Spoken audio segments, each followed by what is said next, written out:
The longer that Ukraine's long-range strike campaign persists and paralyzes Putin's petrol industry, the more that we will hear discussions of Russian nuclear threats against Ukraine. It is a cliché of the war at this point. Something good happens for Kyiv, the heated rhetoric increases coming from the Kremlin, and nothing ever actually happens. Well, this time we have some interesting insight from Zelensky, thanks to the broader discussions that took place at this week's NATO summit. So pick up the phone, not because it is a beautiful day in Mr. Putin's neighborhood, but rather because it is time for today's edition of the Geopolitics Helpline. You've mentioned several times that China would not tolerate Russia using a strategic nuke. Can you game out the scenario fully? I feel like if we ever found ourselves in that situation, China could learn to tolerate it after the fact. They have their own nukes after all. It does not seem like Russia breaking the seal jeopardizes them much beyond global environmental or economic damage. And since that hurts everyone, China's relative position is the same. This question captures an important duality of Russia-China diplomacy that is important to understand moving forward. Indeed, nuclear dynamics were in the news this week because of the aforementioned Zelensky quote. Let me give it to you in full now. The context is the resurfacing of Russian nuclear whispers. It is very important to emphasize that not only Europeans, not only the United States, but also China reacted. And it seems to me that this is the first time they have responded so clearly and so firmly, as I was told, in an ultimatum-like manner, that there can be no discussion whatsoever of using nuclear weapons. Now, there is a bit of a telephone game being played here. It is unclear whether this is an intelligence report from Ukraine, or if Zelensky is citing US or European intelligence reports saying the same thing. Either way, I believe this to be true. I also believe that Russia has believed, and still believes China when that message is sent.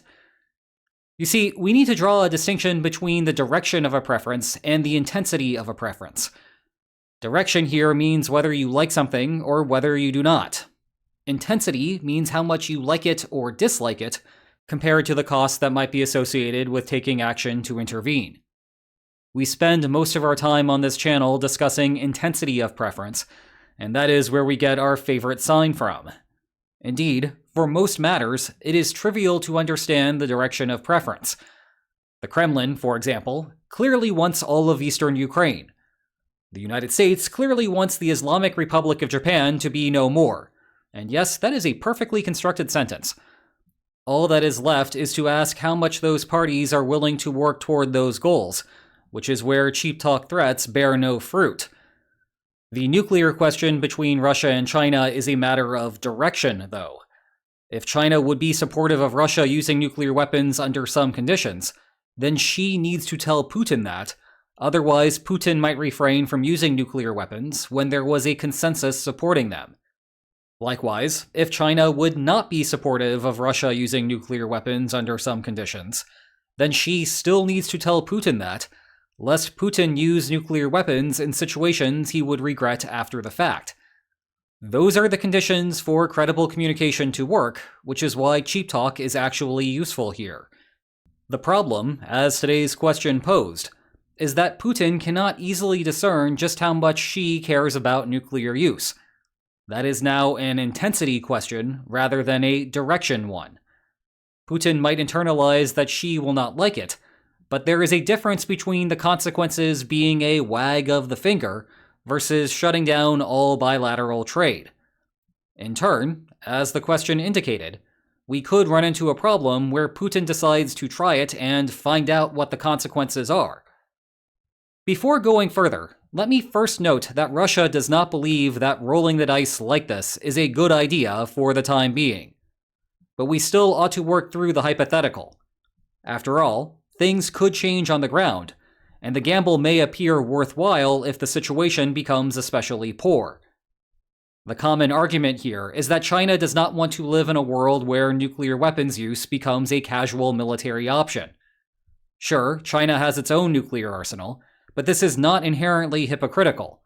If Beijing believed that nuclear weapons should be reserved for matters of regime security and national cohesion, which is actually what Russia's nuclear doctrine says, and also follows China's no first use doctrine, then everything here is completely consistent.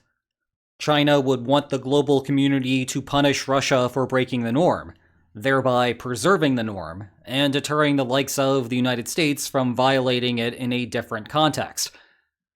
That may all sound a bit wishy-washy, so let me move on to a slightly less wishy-washy point. China is rising as a global superpower because it projects an aura of responsibility. And guess what? It is working. And working all the better in the chaotic era of the Trump administration. Maybe you do not buy into China's alleged responsibility. Plenty of people in Washington do not. Even more people in Taiwan laugh at its very notion. But plenty of people in the global south do believe it. At minimum, Russia's nuclear weapons use would put Beijing in a dilemma. It either supports its no-limits partner, or its hypocrisy is laid bare. And not just any hypocrisy. We are talking about nuclear weapons here. It is the worst category possible. The resolution here, of course, is to cast aside Russia. No more outlets for Russia's vast energy exports. No more selling to Russia the dual-use components that go into drones. No more ability for Russia to continue to fight its conventional war. Now, I could see a couple of reasons that we end up with more modest effects. One is that no more ability to fight its conventional war is a scary thought in its own right. The use of one nuclear weapon would be like a domino setting off a bunch more, as splitting the atom becomes the only way that Russia can continue to coerce Ukraine. China would then not want to end trade, but rather to cut back on it, enfeeble Moscow as punishment, but not so much to set off a chain reaction of chain reactions. The other more modest consequence here is that the punishment gets baked into trade relations. If China continues its commercial ventures with Russia, then it faces that aforementioned hypocrisy cost. One option is to exit the trade relationship and avoid the cost altogether. The other option is to raise the issue in negotiations with Russia and extract that cost out of the trade deals. In other words, cut an even bigger sweetheart deal on oil shipments. Speaking of oil shipments, there is a pathway by which China does not have much of a choice here. Beijing is not the only capital that would respond unfavorably to Russia detonating a nuclear weapon.